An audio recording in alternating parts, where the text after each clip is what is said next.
All right, everyone, got something pretty interesting for you this week. Well, we all talked about the movie Scanner Darkly and the interesting rotoscoping animation technique that it applied. And ever since I've discovered that Photoshop CS3 Extended can handle video clips, I've been trying to toy with a way to make that happen with video. Now, of course, in the real process, they actually traced over frame by frame of the video to create that effect. Well, some of us really want to get that effect, but we don't want to take the time to sit there and draw over each frame of the video. So we're looking for a quick way to apply that effect or have that effect on a video clip, but do it in a fraction of the time. And I think I've got something that works pretty well here. It's not 100% like it, but it is pretty darn close. And not just the result here, but the way we apply the filters and everything like that gives you an idea of the types of things you can do to video clips with filters inside Photoshop. So here I have a video clip. It's a widescreen video clip, and you see my timeline. If I take my playhead and just scrub through here, you can see that it's just a simple video clip of this young lady writing in a book.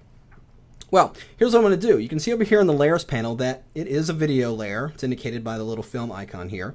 Now, if I go and apply any changes to this image as it is, if I scrub to a certain part of the image and apply a filter, it's only going to apply it to that particular frame, and it will leave the rest of the clip alone.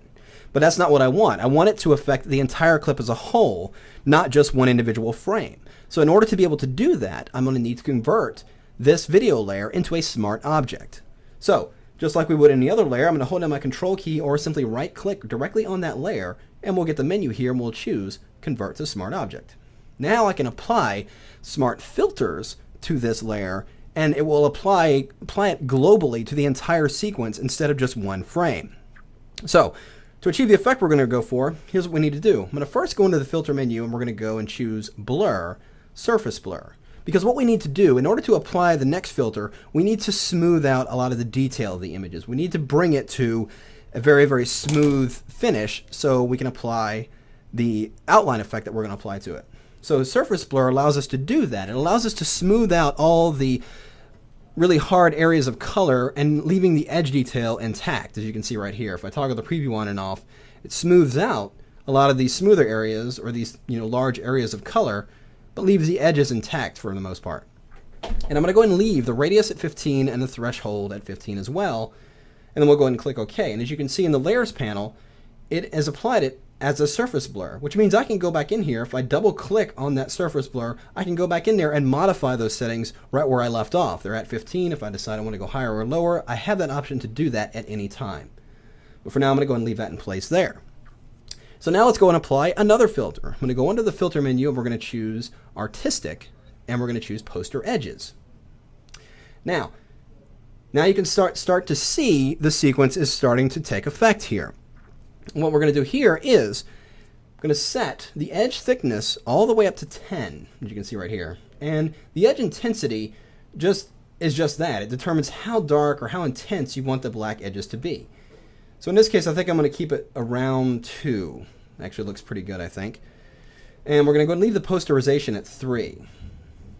So if I turn off that preview on and off, you can see it's starting to take effect. So I think that looks pretty good. So let's go ahead and hit OK. Now, what I want to do here is actually change the blend mode of that filter that I've just applied.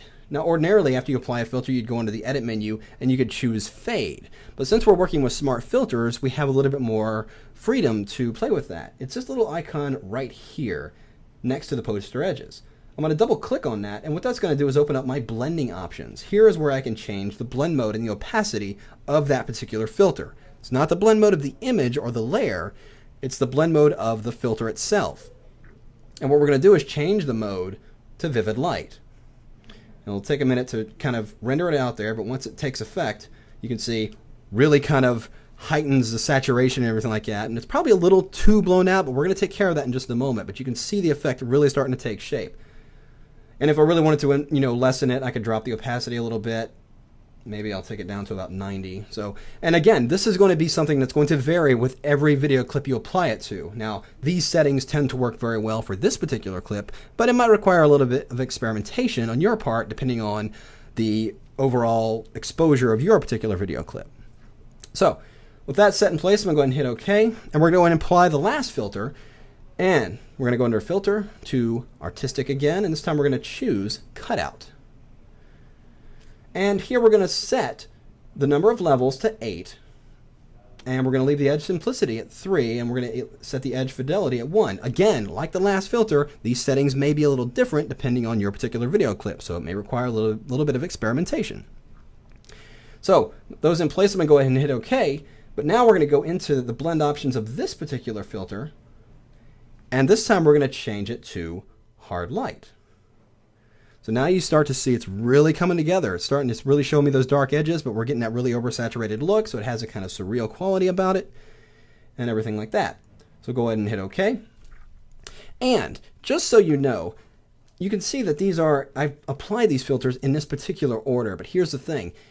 If your video clip requires it, or if you just want to see what kind of result you get, you can rearrange these filters, how they're positioned, and it will affect how it applies it to the image. Because the stacking order affects how the image is affected. You can see when I move these filters around how it's changing. Now, as I said, this particular order here works best for this scenario. But, again, try it yourself, see what kind of different things you come up with, and there you have it. So our effect is mostly done. Let's kind of like take our playhead and toggle through here and see what we've got. So I'm noticing one thing. It looks good. The saturation's there a little bit. In fact, it's probably a little too saturated, especially in the red, and you can see in the neck area right in here. So we're going to fix that with a simple adjustment layer. We're going to apply a hue saturation adjustment layer here. And what we're going to do is isolate the reds. We're going to go into the edit menu here and choose reds. And let's take the saturation down to -25. So if I could toggle the preview on and off, you can see it's made a big difference there. And we'll hit OK. And that pretty much does it. Now, for the sake of time, I've gone ahead and rendered this out as a QuickTime movie, which is what you would do here. You go under File, go to Export, Render Video, and then choose QuickTime Export, QuickTime Movie. You can change the settings here, do all of that, which I've gone ahead and done. Like I said, for the sake of time, let's open it up and have a look at what we've got here. If I hit play, you can see it's playing through. It has that kind of surreal quality to it, a little bit of that rotoscoping, but look at the plus side here. We've done this in just a matter of minutes. We didn't take each individual frame and draw it out and everything like that. So it's a quick and easy way to achieve a similar effect. It's not the exact effect unless you really wanted to take the time to go in each frame and copy, and trace it over and over again. This is perhaps an alternative to get a similar effect in a much shorter period of time. So, as I mentioned before, experiment with your video clips, different types of things like that, see what kind of different results you can come up with, and have fun with it. And we'll see you next time.